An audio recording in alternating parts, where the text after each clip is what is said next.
companheiras trabalhadoras e companheiros trabalhadores. Some in my life. Some in my life.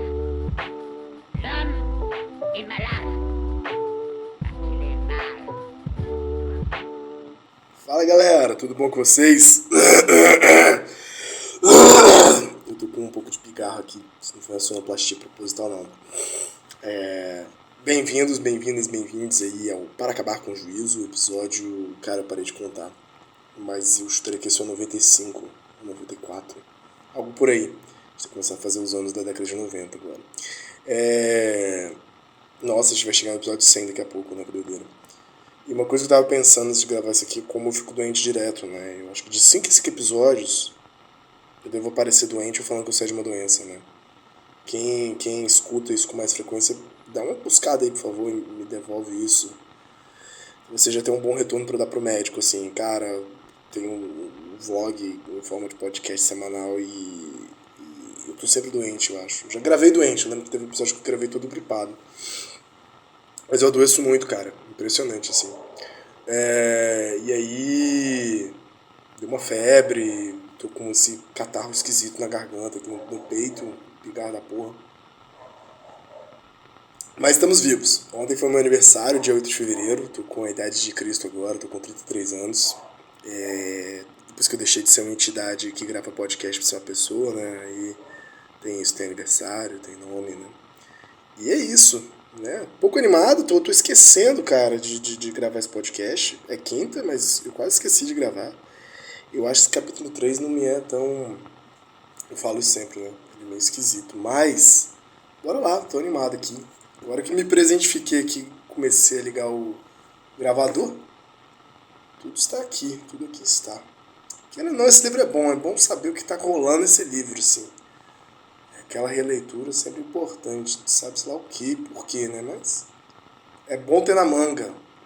Que as máquinas técnicas, as máquinas sociais, segundo o anti-ético, que é tão específico, né, mano? É tão anti-ético, a linguagem do anti-ético, nem eles mesmos usam depois que eles vão comer platôs. Eu fiquei pensando muito isso, tem que fazer uma conversão, né, de conceitos do anti-ético no platô, o que fica, o que encaixa, né? Pronto, 20 minutinhos aqui de qualquer forma, sem churumelas, sem demiongas. Vamos a trabalhar. Cara, a gente parou na página 188, né, no tópico 3.1.2, a máquina social. Eu queria só retomar, isso nunca é muito planejado, né, mas como parece bem sem contexto, o começo que eu vi aqui, o do Lewis Mumford, do nada, né, o nome de autor, eu vou só retomar aqui da página 187, o último período, tá, que é uma mesma máquina. Uma mesma máquina pode ser técnica e social, mas não sob o mesmo aspecto. Por exemplo, uma máquina técnica, o relógio, serve para medir o tempo uniforme, e como máquina social, ele serve para reproduzir as horas canônicas e assegurar a ordem na cidade. Então, beleza, né? E aí é preciso ainda pensar como que essa máquina técnica e social simultaneamente, ela se conecta com as máquinas desejantes. Essa é a tríade de máquinas que eles vão compondo aqui, né? Máquinas de máquinas, mais máquinas desejantes, máquinas sociais e máquinas técnicas. E o que é interessante é que as máquinas... É uma teoria transversal, né? De que elas se retroalimentam em questão de informação e de modos de funcionamento, né? Então, assim, a máquina desejante não está desacoplada das máquinas técnicas e sociais. Isso a gente está vendo desde o começo, né? Como quando o bebê coloca o dedo na tomada, quando o bebê se liga ao seio da mãe, quando o bebê se encaixa numa família, né? E a boca do bebê se encaixa no seio da mãe porque ele está no seio de uma família nuclear, etc. Já é essa dimensão das parcialidades, as máquinas desejantes sempre parciais, sempre objetos parciais, se conectando com, não objetos, né, mas máquinas técnicas e certas maquinarias sociais. E ao mesmo tempo fazendo os usos e as definições das máquinas técnicas e das máquinas sociais rangerem, né? Essa que é a coisa interessante. As máquinas desejantes se acoplam ao corpo selvagem, mas sempre fazendo um ranger, assim, né? Uma parcela de autodestruição, de antiprodução, né? De inconstância naquele tipo de produção. Né? E, da mesma forma, as máquinas sociais não passam sem as máquinas desejantes. Né? Não há constituição de inscrição de sócios, não há máquina social sem inscrição das máquinas desejantes, né? Então, é uma forma que, pelo menos eu estou entendendo assim esse capítulo, que eles estão tentando dar conta de fugir da dicotomia entre infraestrutura e superestrutura, entre ideologia e alienação e o real, né, alcançado pelo socialismo científico, sei lá, eu posso estar falando muita besteira, mas enfim, que é esse papo lá. Então bora lá. Lewis Mumford tem literalmente razão, portanto, quando cria a palavra mega máquina, entre aspas, para designar a máquina social como entidade coletiva, embora reserve a sua aplicação à instituição despótica bárbara. Aí tem aspas do Lewis Mumford. Se podemos considerar mais ou menos de acordo com a definição clássica de Relu, eu acho que é isso, assim, Relu, uma máquina como combinação de elementos sólidos, tendo cada um deles sua função especializada e funcionando sob controle humano para transmitir um movimento e executar um trabalho, então a máquina humana é certamente uma verdadeira máquina. Fecha aspas, as notas de rodapé. Lewis Mumford, né, de 1895 até 1990, La Première Mega Machine, a primeira grande máquina, em Diógenes, julho de 66. E aí dentro aqui ainda tem o Franz Relu, que faz essa definição de máquina. Então, cara, é o Lewis Mumford, rapidinho, só fazer uma pesquisa rápida aqui, que fala da cidade, né, que é a máquina da cidade. Depois acho que o Guattari volta a trabalhar com alguma coisa do Lewis Mumford. Posso estar viajando aqui. O computador tá ligado? Deixa eu só dar uma olhada. Eu já falei, bicho, aqui é grupo de estudo mesmo, então às vezes tem essas paradas estratégicas aí. E hoje ainda eu tô tomando um cafezinho. Lewis Mumford. Historiador. Não sei se é esse cara não. Não, ele fala assim, ó, a cidade na história, técnicas e desenvolvimento humano, a cultura das cidades. Ele morreu recentemente, né? Morreu em 1990.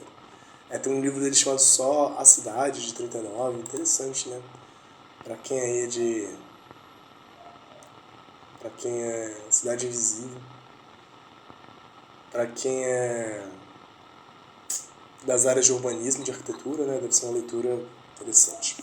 Bom, bora lá. Seguindo então. Cadê? A máquina social é literalmente uma máquina, independente de qualquer metáfora, uma vez que apresenta um motor imóvel e executa diversos tipos de cortes: extração de fluxo, separação de cadeia, repartição de partes. Então aqui eu estou entendendo que se as máquinas desejantes são máquinas de corte, de fluxo e corte, né? A máquina social é literalmente uma máquina independente de qualquer metáfora, uma vez que apresenta um motor imóvel e executa diversos tipos de cortes, ou diversos tipos de disjunções, ou ainda diversos tipos de registro, né?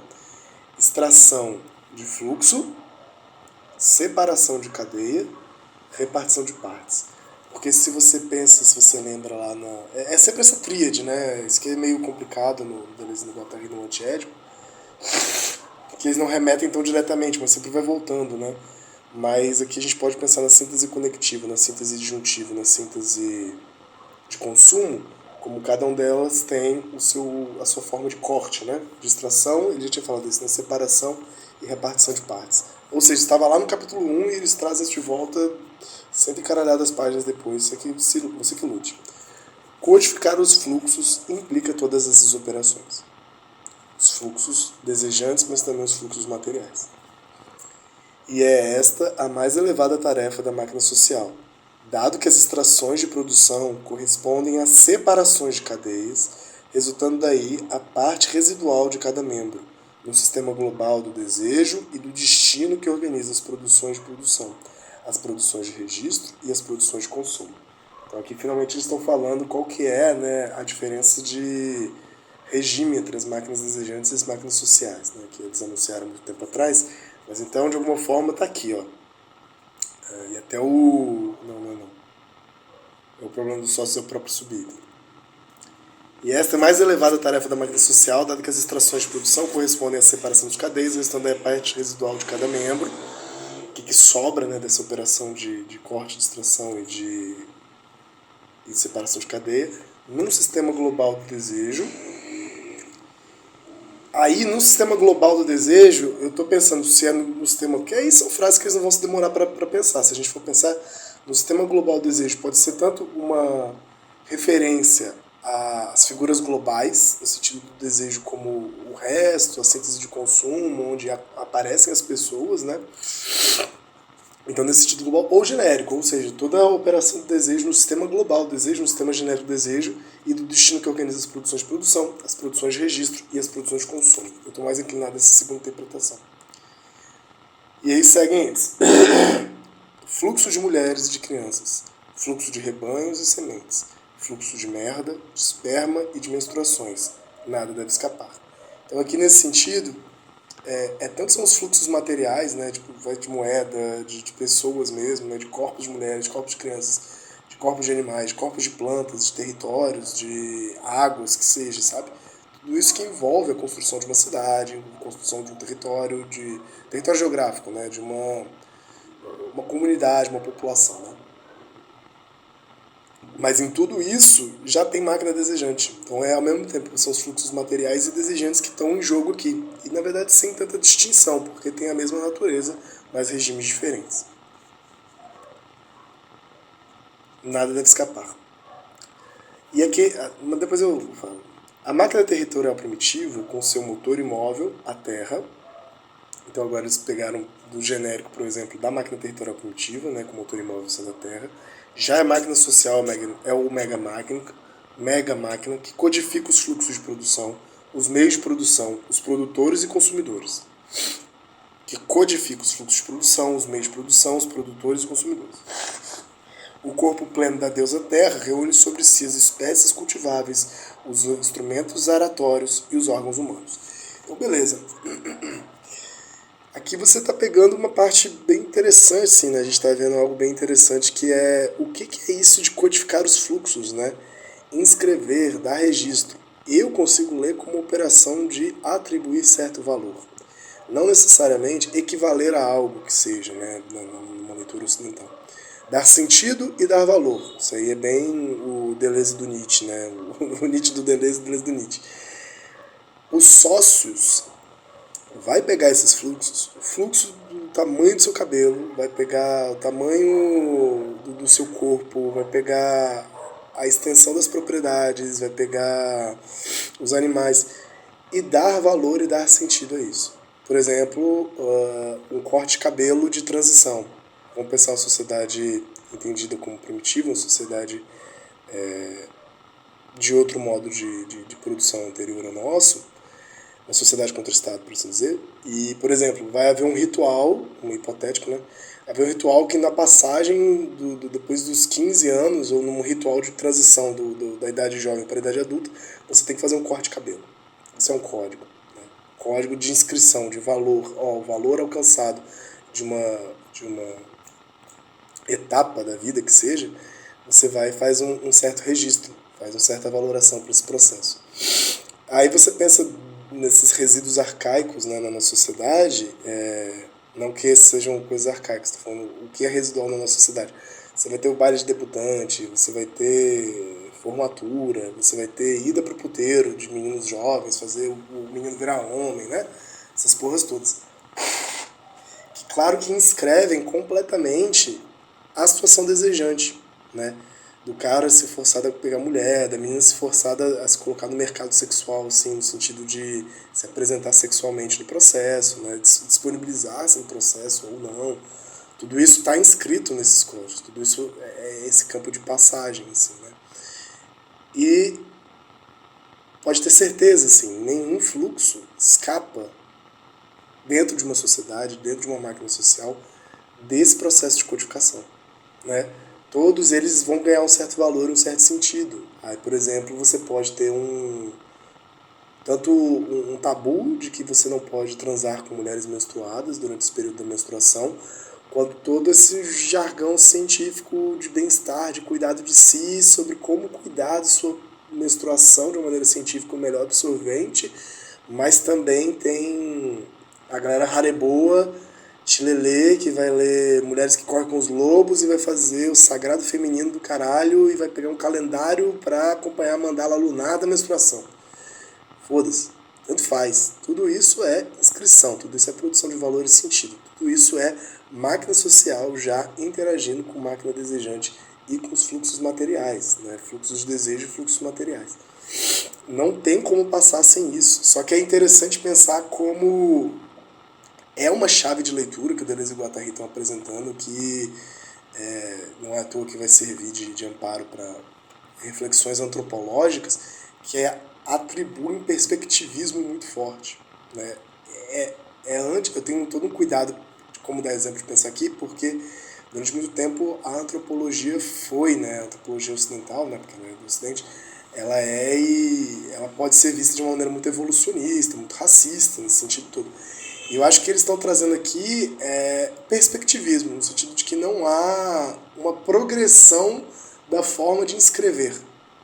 Ou seja, não há uma progressão evolutiva, um aprimoramento, uma melhora ou uma evolução linear da forma como a máquina social inscreve o desejo. Na verdade, são diversas formas e perspectivas.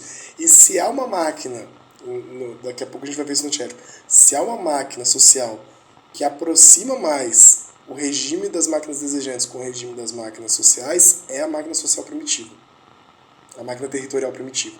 A capitalística é que mais afasta e bagunça, né? Porque ela funciona muito mais por descodificação e desterritorialização do que por codificação e territorialização, como a gente vai ver em breve. Então, eu acho que é mais ou menos disso que eles estão falando, assim, desse modo de funcionamento de que... Eu sempre acho que o Guattari, ele pirou muito, assim, com a ideia do princípio de realidade, né? Ele detesta muito a ideia do princípio de realidade, assim.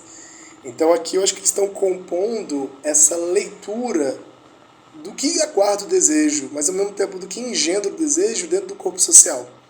Que não é algo estático, não é necessariamente, acho que essa é uma alegria que eles estão apresentando aqui, um mal-estar da civilização. O que aguarda o desejo não é a lei, não é a interdição, não é como diz o Freud, educação moral. Claro que é também, mas o que eles estão ampliando aqui é pensar como há uma correlação entre a máquina social e a máquina desejante, em que não há uma espécie de conflito ou contradição entre desejos sócios, mas na verdade uma coprodução, um engendramento, um autoengendramento inseparável. Porque se você for pegar o Freud para ler, tem muito isso, né? A sexualidade no Freud parece uma doideira, assim, né? Em algumas horas de descrição. Seja nos 3 ensaios sobre a teoria da sexualidade, seja... Isso no primeiro Freud, no Freud da primeira tópica. Seja quando ele vai descrever um pouco isso, né? O id, é uma coisa meio desregulada, amorfa, meio uma pressão, né? E aí, de repente, essa força regida, mais uma vez, o Freud da primeira tópica, pelo princípio do prazer, que não conhece limite, senão a própria satisfação, uma satisfação infindável, e esbarra com a educação moral, esbarra com os valores morais. Ele usa esse termo, educação moral, né? Os valores morais do pode, não pode, você não pode trepar com sua mãe, você não pode trepar com seu pai, você não pode bater no seu amigo, você não pode, né, tirar sua própria vida, esse tipo de coisa. Então, olha para os dois lados para atravessar a rua. Eu acho que... e aí que se instaura o princípio de realidade. E eu acho que aí se instaura também uma certa dicotomia que lá no final da obra do Freud, mais perto do final da obra do Freud, lá em 29, ele vai precisar falar do mal-estar da civilização. E aí que tem um lamúrio psicanalítico em torno disso, uma coisa meio entristecida, de desejar esse haver com a castração, com a lei, com a interdição, até para poder desejar. Então sempre há um mal-estar, uma angústia por sermos seres sociais. Então todo esse lado do terceiro capítulo do Antiédipo me parece muito ser... Caraca, agora eu fiz uma digressão. Uma teoria muito difícil de acoplamento que não seja baseada na lei, na falta, na castração e na interdição, o problema do desejo dos sócios. O problema do limite entre o desejo e os sócios. Né? Eu acho que é isso. Né? Como que o processo primário do desejo não está separado da produção social. E vice-versa. E é por isso que eles vão colocar em vários momentos que o próprio investimento social do desejo, ele é delirante. ele não é necessariamente mais ajustadinho com a realidade, não é conformidade. Se você lê, assim, a minha leitura, tá? Todo mundo que tem uma leitura mais aprofundada deve ter uma leitura melhor. Só ver aqui, ó. É porque eu lembro que eu li o Mal-Estar de Civilização faz muito tempo, que é de... eu falei 29, né? É de 30, 1930. Tem uma hora que o Freud até fala assim, cara, mas tá, e os problemas sociais? Como é que a gente lida com desejo, sendo que há dificuldades econômicas, dificuldades políticas e dificuldades sociais tão iminentes, assim, né? E o que é lidar com alguém em terapia? Eu lembro que tem um trecho desse sentido, então tô lembrando de memória aqui. E ele fala de uma certa necessidade de conformação, de se importar com isso, mas também se haver com a possibilidade que isso não seja tão mutável. Então tem uma apatia política numa certa psicanálise. Não estou falando em todas, e nem que está cravado em pedra, porque eu acho que é importante esse recurso, e acho que o Deleuze e Guattari também, da produção psíquica que a psicanálise corrobora, e que ela instaura, que ela cria, para exatamente pensar como Reich pensava, como Erich Fromm pensava, uma galera vai pensar, o Marcuse, todo mundo, Althusser, todo mundo que pega a psicanálise para pensar política, ou muita gente pega a psicanálise para pensar política, pensa nesse caráter também importante de transformação social, de revolução. Esse é um grande trabalho, né? E uma das saídas para isso foi o Freud do marxismo, né? Pensar pelo Freud do marxismo, esse lugar do desejo versus a interdição, a lei, a castração, né? E os sócios. Mas eu não vou saber me aprofundar como é que eles fazem essa junção, né? Qual é a saída que eles fazem desse entendimento dicotômico. Mas eu acho que o Deleuze e Guattari tem uma saída interessante que também está dialogando com o Freud do marxismo. Cara, digressão longuíssima, né? Então vamos pro próximo tópico aqui, que a gente vai parar na metade. Isso que eu não me empolgo com esse capítulo, porque é isso. Eu acho que não tá fazendo sentido nenhum, né? Mas estamos aí prestando contas. 3.1.3, o problema dos sócios. Codificar os fluxos. Não trocar, mas marcar. Ser marcado. Meyer Fortes. Porra, já começa os nomes de autor. O pescoço tá doendo de ler abaixado aqui. Pronto, deixa eu pensar confortável. Ó, deu o despertador. Cara, vou daqui então. Vou daqui então a partir da próxima semana a gente vai seguindo. Espero que esteja minimamente interessante. Por favor, me dê um feedback aí, pelo menos imaginário. Pode ser mais material concreto também. Mas você vê, né? Nenhum desses episódios até agora eu consegui passar de uma página, né? Não sei também se eu não estou adiantando um pouco, mas eu acho que é da complicação do capítulo também que ele se adianta um pouco, né? Ele vai tentando explicar o que está rolando, mas ele já está dando exemplo, ou pulando umas coisas, ou falando sem esmiuçar, né? Que ele só vai explicar melhor com os exemplos depois, sei lá. Essa confusão dos caras aqui. Mas eu acho que daqui pra frente eles vão falar exatamente desse ponto de interdição, de proibição e não opor isso ao desejo, que é bem interessante. Beleza, galera. Então, semana que vem, 3.1.3, o problema dos sócios, codificar os fluxos, não trocar, mas marcar, ser marcado. Forte abraço, desejem melhoras aí no coração de vocês e até a próxima.